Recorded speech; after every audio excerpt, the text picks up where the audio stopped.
Welcome back for the second of my YouTube videos, if you like, to help us through not being at school and missing all of our teachers, as I'm sure lots of you are. I'm going to carry on reading Alex Rider's story written by Anthony Horowitz. And this is the World Book Day free version, and it's written for Secret Files. So this story is called The Man with the Wrong Shoes. This story takes place after Point Blank, the second Alex Rider novel, very soon to be on TV, in which Alan Blunt and Mrs. Jones sent Alex to investigate the sinister Point Blank Academy high up in the French Alps. They were puzzled by a series of unexplained deaths that seemed to be connected to the ultra-secret school. Alex uncovered a plot by the head teacher, Dr. Grief, to take over the world using clones, perfect replicas of wealthy children. He managed to alert MI6, but had to come up with a dizzying plan in his attempts to rescue. By the time Alex got home, he'd missed several weeks of term and Brooklyn Comprehensive was closed for the spring holidays. He was summoned to see the head teacher, Henry Bray, but actually the telephone call was a trick. His own clone had lured him into a trap. At the end of the story, the two boys fought on the roof of the science laboratory while it was burning down all around them. The clone, Julius Grief, seemed to fall to his death. Now read on. Okay. The Man with the Wrong Shoes, which could be quite uncomfortable, I'd say. Chapter 1. Henry Bray, the head teacher at Brooklyn, was puzzled. It had been several months since a mysterious fire had burned down the science block that had once stood next to his office, and although there had been a complete investigation, the cause was still unknown. According to the experts from the fire department, the blaze had begun in a laboratory on the ground floor and fed up by some of the chemicals kept in storage. It had quickly spread upwards until the entire building had been destroyed. The following day, Bray had been shown round what remained of the laboratory and he noticed a series of pockmarks in the walls.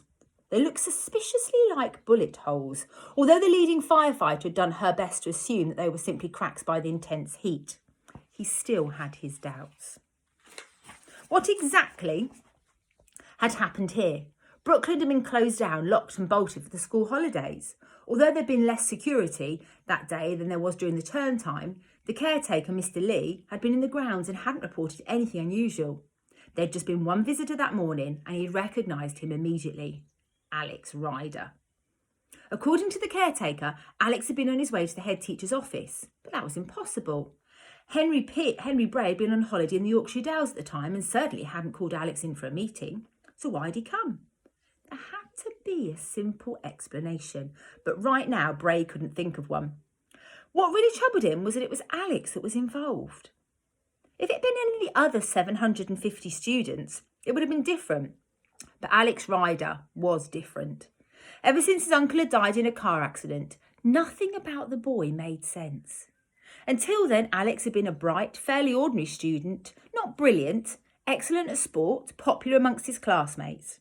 Henry Bray, who was married with 2 sons of his own, tried to know as much as he could about all of the students at Brookland and understand that Alex had lost both of his parents when he was very young. He was looked after by a housekeeper with an odd name, Jack Starbright, who occasionally turned up at parents' evening, always apologising that his uncle, Ian Rider, couldn't come because he was abroad. Must have been awful for Alex to lose his one surviving relative, and Bray had given him as much support as he could, including, of course, time off from school. Bray was concerned but said nothing when that time off had turned into several weeks, and he'd been completely understanding when Alex had finally shown up again. But then Alex had disappeared a second time, and Bray felt he had to file a report. Jack Starbright had sent him a note from Dr. Alan Blunt at the Chelsea and Westminster Hospital, explaining that Alex was suffering from post-traumatic stress and would be away from school for some time. That should have been the end of it, but then the fire happened, and Alex had been there. There was something else that was even stranger. Bernard Lee, the elderly caretaker, had sworn that he'd seen Alex on the roof, fighting with another boy while the fire was raging below. "I didn't know what to do," said the caretaker. "They were having a go at each other, hammer and tongs. It was like they wanted to kill each other." "Who was the other boy?" Bray demanded. "It was Alex." He's got a strange voice, his caretaker. "I know, you just told me that. Alex was on the roof, but who was he fighting?" "He was fighting himself." "You mean he was on his own?" "No, there were 2 of them. 2 Alex Riders. They were fighting each other."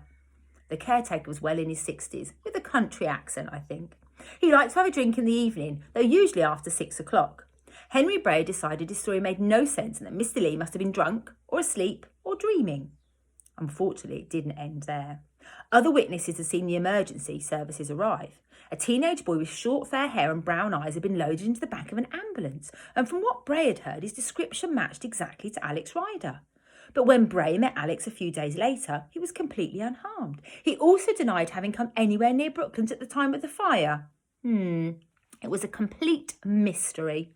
In the end, Bray had written a letter outlining all his worries. He'd sent one copy to the police commissioner in charge of the investigation and another to the local authority. He wasn't by nature a suspicious person, and he'd got no wish to get Alex into trouble, but he was acutely aware he was personally responsible for the safety of the boy. If there was something sinister going on, he needed to know about it. The letter he received back had been short and to the point. Dear Mr. Bray, thank you for your letter.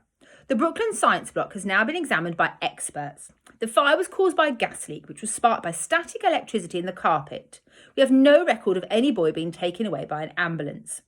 We understand the science block was covered by your insurance and can be rebuilt. We must point out, if you wish to bring out an investigation into what happened, it will delay any payment being brought for Brooklands School.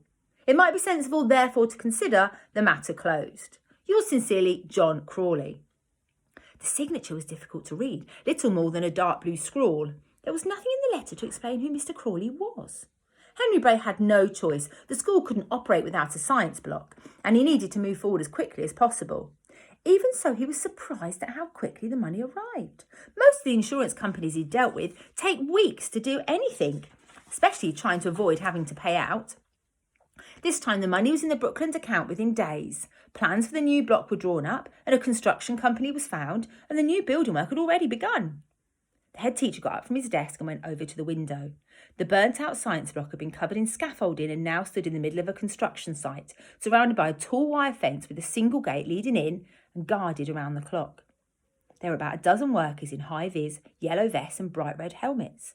An 80-metre crane had somehow sprung up overnight and it was already lifting beams to strengthen the new roof.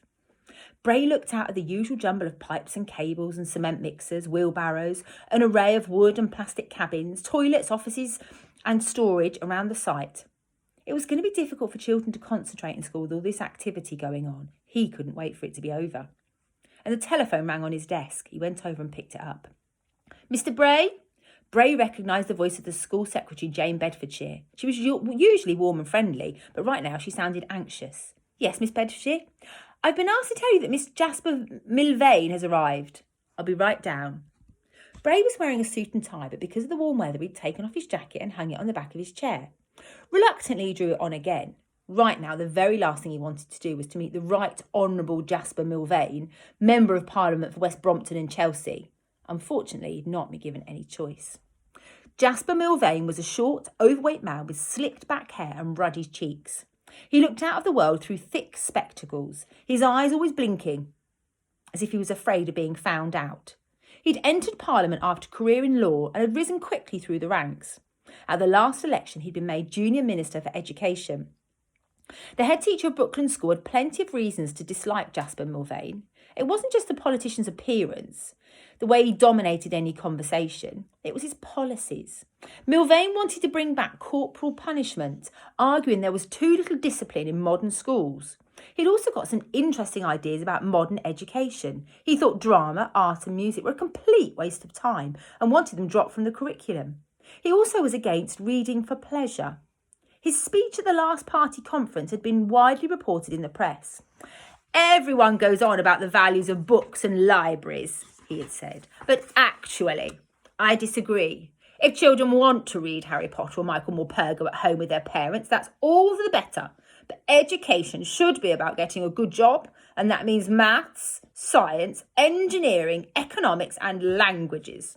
If we want to prepare young people for the challenges of adult life, I'd say we need fewer libraries and more laboratories. That, ladies and gentlemen, is the future.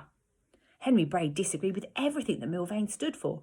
Of course, he knew the value of science, but he'd always supported reading. Brooklands had a book club. Twice a week, students were sent home with books to read instead of homework. His one disappointment was that the school library had been badly designed with too many windows, so that it was hot in the winter and chilly, hot in the summer and chilly in the winter.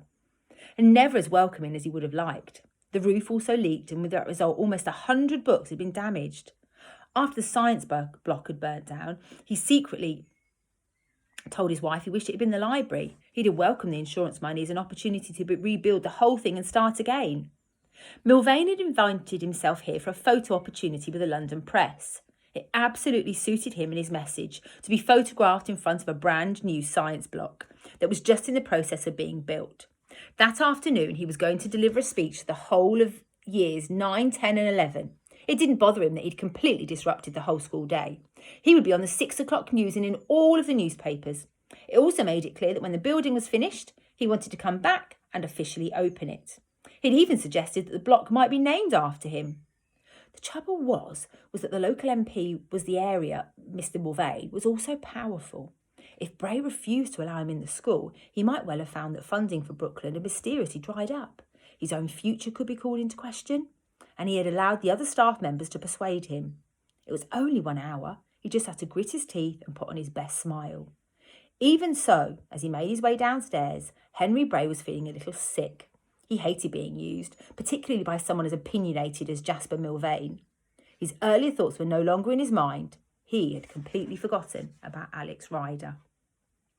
Tune in on the next episode for Chapter 2.